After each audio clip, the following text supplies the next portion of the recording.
New York, Reuters. The United States led more than 30 countries in condemning what it called China's horrific campaign of repression against Muslims in Xinjiang at an event on the sidelines of the UN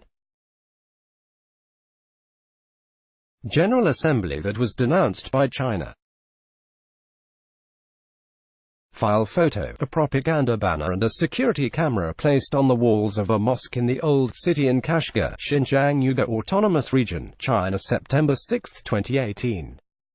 Picture taken September 6, 2018.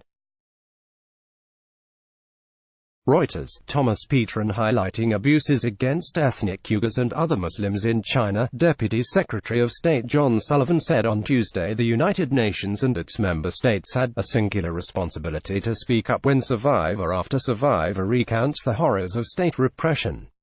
The United Nations says at least 1 million ethnic Uyghurs and other Muslims have been detained in what China describes as vocational training centers, to stamp out extremism and give people new skills. Sullivan said it was incumbent on UN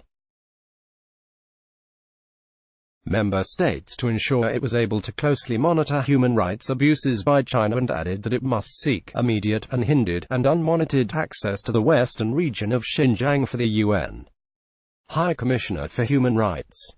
Sullivan said Tuesday's event was co-sponsored by Canada, Germany, the Netherlands and Britain, and was joined by more than 30 UN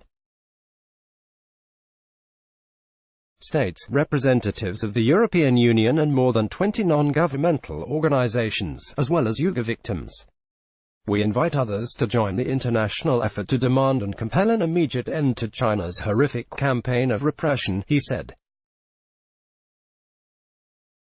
History will judge the international community for how we respond to this attack on human rights and fundamental freedoms, China's foreign ministry denounced the U.S. move.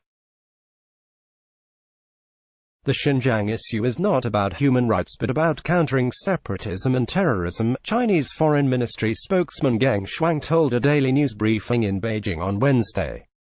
All the slander and defamation of the US and other countries is futile, said Geng. Their lies will crumble in the face of facts and truth. Religious liberty. Paola Pampaloni, Deputy Managing Director for Asia of the European External Action Service, said the EU was alarmed by the situation and also urged meaningful access to Xinjiang. We are concerned about information about mistreatment and torture, she said. China is always inviting us to the camps under the conditions. We are in negotiations right now for terms and conditions for free access. On Monday, U.S. President Donald Trump called for an end to religious persecution at another event on the sidelines of the UN gathering. He reiterated his comments in a speech to the General Assembly gathering of world leaders on Tuesday. Americans will never tire in our effort to promote freedom of worship and religion. We want and support religious liberty for all, he said. Trump, who has been cautious about upsetting China on human rights issues while making a major trade deal with Beijing a major priority, said religious freedom was under growing threat around the world but fell short of specifically mentioning the Uyghur situation. Volume is coming up at a pace that we hope that the Beijing government recognizes not only U.S. but the global concern about this situation. David Stilwell, U.S. Assistant Secretary, Bureau of East Asian and Pacific Affairs told reporters. We will see how that plays out and how Beijing reacts and take it from there. A representative for the Chinese delegation to the UN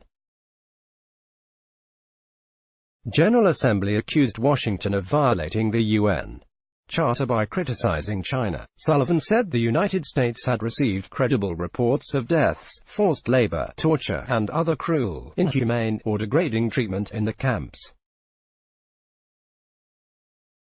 He said there were also many reports that the Chinese government forces detainees to renounce their ethnic identities as well as the culture and religion. The U.S. officials have ramped up criticism of China's measures in Xinjiang. It has refrained from responding with sanctions, amid on-again, off-again talks to resolve a bitter, costly trade war. At the same time, it has criticized other countries, including some Muslim states, for not doing enough or for backing China's approach in Xinjiang.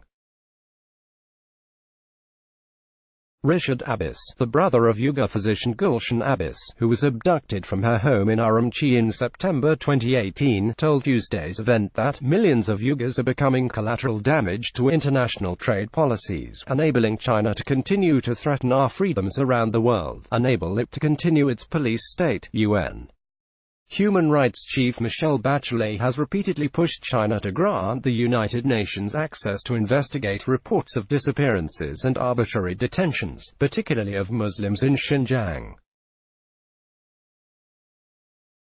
China's envoy in Geneva said in June that he hoped Bachelet would visit China, including Xinjiang.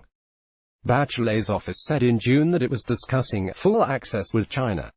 Reporting by David Brunstrom and Humaira Pamuk, editing by Jonathan Otis and Grant McCullough. Standards. The Thomson Reuters Trust Principles. Let's block ads. Why?